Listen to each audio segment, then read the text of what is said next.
What's up guys, Delzinski here, and I'm back with an interesting story because it's my two favourite subjects. It's football and it's wrestling, because apparently today numerous sources are reporting that the WWE owner Vince McMahon is ready to buy Newcastle United from under fire Mike Ashley.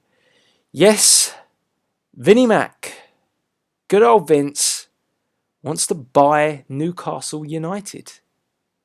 I mean, really?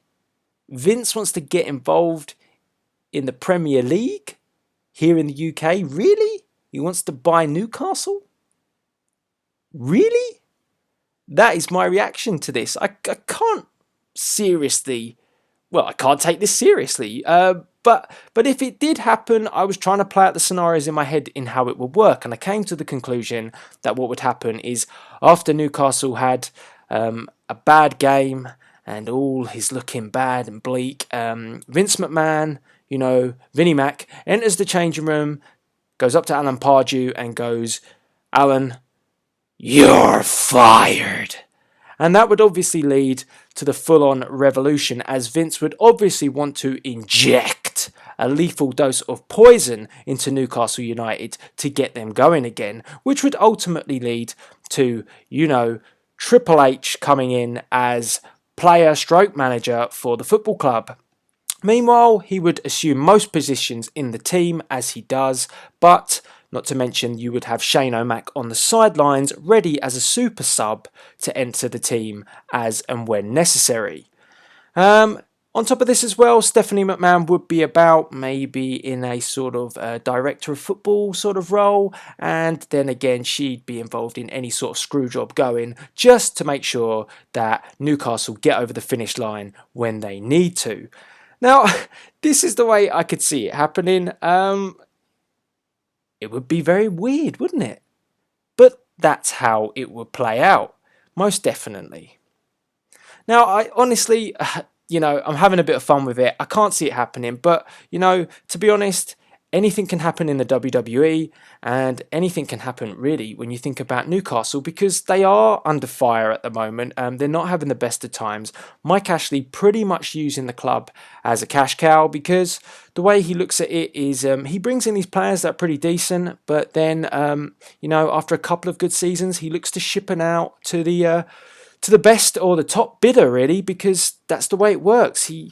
He doesn't seem to be that interested in winning trophies. For him, it's more about making a profit, and they've made some really bad decisions over the last few years. I mean, signing Alan Pardew, I think it's like a ridiculous amount of time, like 6-year contract. That's worse than the Big Show's contract. Also, as well, the fact that they sold the rights or the name of their stadium, and now they're called the Sports Direct Stadium as opposed to St James's Park. Really?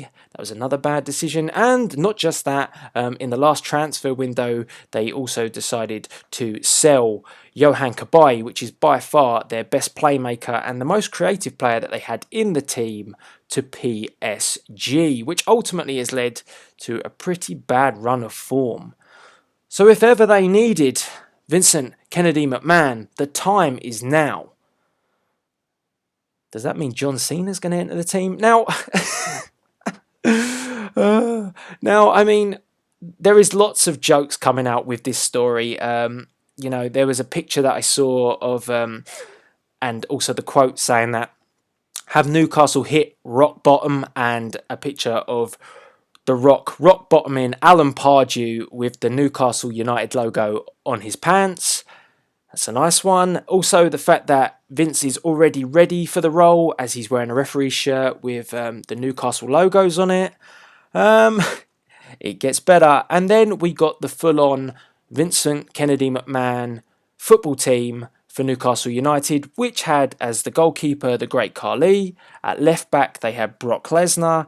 At right back they had Ryback. Makes sense. The Big Show and Kane, two of mountains of guys as centre backs. And then we had Rey Mysterio, Biggie Langston and Mark Henry in midfield. Wow. there's not much pace in there, but hopefully Ray can sort that out. Obviously, his shirt number will be 619. And then up front, you had the Viper ready to strike on goal, along with Roman Reigns ready to spear his way into the back of the net, I guess. And also the bizarre one, Goldust, playing up front as well. So 3 up front in the revamped squad from Vincent Kennedy McMahon. So I thought this was really funny. I know there's lots of jokes going on right now. Apparently, in all seriousness, Vince has been interested in Newcastle before. Around about 2 years ago, he did actually want to purchase the club. But now, again, he's revisiting it. And the reason being is because he feels it would raise the stature of WWE here in the UK if he did acquire a football club. Now, we've heard of like American investors before wanting to take over British football clubs. It seems to be a bit of a hobby for some Americans. You know, I've heard that Jay-Z was once interested in taking over Arsenal, which didn't happen, and now Arsenal have an American owner anyway in Stan Kroenke. So, you know, it can happen, and we have seen, you know, some ridiculous owners over the years, people that don't have a clue about football. If Vince did come into Newcastle, he could most definitely inject that amount of cash that Newcastle need because, you know, the guy's minted. So that could be a good thing, I guess. But in all, I can't really see that Vince is that interested. And if he was, really, he wouldn't, I can't imagine him being very hands-on because I think he's got his hands full at the moment with the WWE and the WWE Network. And Vince isn't getting any younger, so it seems a bit bizarre why he would want to acquire a football club now in his lifetime. Maybe it's because he wants to step away from WWE, but then again, the rumours saying that he's using it to pretty much promote the WWE would make no sense. Now, all I can say, the last thing, is if WWE or Vince McMahon did take over Newcastle, just imagine what the kit would look like. Oh my God, what would we have? John Cena, flipping logos all over the front, Daniel Bryan, yes, on the back, obviously the referee top because they want to keep the traditional Newcastle colours of the black and the white, maybe an NWO logo in there, you know. It would just be insane. Now, as I said, I had to cover this story. I'm taking it as a pinch of salt because it's simply that. But yeah, the media have covered it. And here in the UK, the British tabloids have covered it as well. So guys, let me know what you think. If you're a football fan, then obviously let me know. If you're a Newcastle fan, do you think that Vince would actually, you know, come in and benefit Newcastle United? Do you think this is actually true? Any substance to this story? I don't think there is, but if there is, let me know. And all in all, if you're a wrestling fan, if you've got any funny images of this sort of hostile takeover that Vince is going through with Newcastle United, then tweet me at Delzinski, because as I said, I've seen some funny ones already. But yeah, let me know at Delzinski on Twitter. As this story thickens, I might cover it even more because, as I say, I'm a massive football fan. I'm not a Newcastle fan. If you want to know who I support, I might let it out there, but don't give me any abuse if I do tell you. But until next time, guys, that is the story of the moment. Vincent Kennedy McMahon wants to wear the black and the white of Newcastle United. So until next time, please rate, comment and subscribe. And this is Delzinski signing out.